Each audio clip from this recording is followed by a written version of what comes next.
Every year, 30,000 people are released from jails and prisons here in California, and more than half of them will end up back behind bars. John Ramos shows us a new program in Oakland that aims to break that cycle using lived experience. When people are released from prison, they face a choice of paths, whether to reoffend or start a new life. And it is the environment that they are released into that can make all the difference. Yeah, this is one of the bedrooms.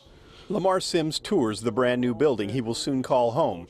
He was released from prison after more than 30 years, but was accepted into an innovative program because of the hard work he put in to change his life while behind bars. So now that I'm out here and I'm part of this program, I feel that everything I did, I succeeded in it. The opening of the new facility in Oakland also signals a new approach to dealing with those being released from jail.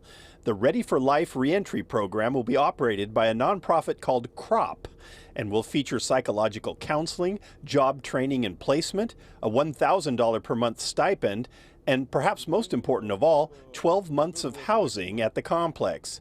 CROP's director, Tara Lawyer Harper, understands the weaknesses of the current system because she was once incarcerated herself. Many laws in California are written in black and white and they look great on paper. But what's actually happening in practice is something you have to experience. And if you don't experience it, you're going to think what's in black and white is perfect. No one's going to correct it. Well, we're here to correct it. The nearly $30 million in funding came from philanthropic and workforce development organizations under the Rework the Bay initiative. But the program itself is being designed and operated by formerly incarcerated people, like Brianna Rogers. The thing is, with organizations like CROP, it gives you an opportunity and the space to rewrite yourself into history. It gives you the supportive services that are needed as a formerly incarcerated person to come back into society with power, with feeling empowered, right? Luis Miguel Bermudez is a graduate of the Ready for Life program and says ex-cons all face the same tough question.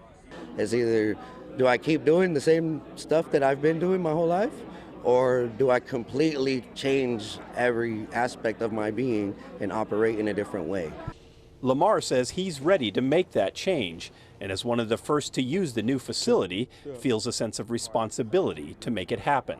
I'm going to determine the success of this program. And so this program has the ability and the power to change the narrative on how we rehabilitate people coming out of prison. Hell yeah, I want to be a part of that. I'd be foolish not to. What? The old ways of dropping ex-cons off on the street and expecting them to change has proven to be a failure. Oh, world, I'm here. I'm back. Success may require that we listen to those who have been down that path before. Well, the new facility can support more than 200 formerly incarcerated individuals. The program also partners with Google to provide job training and placement within the tech community.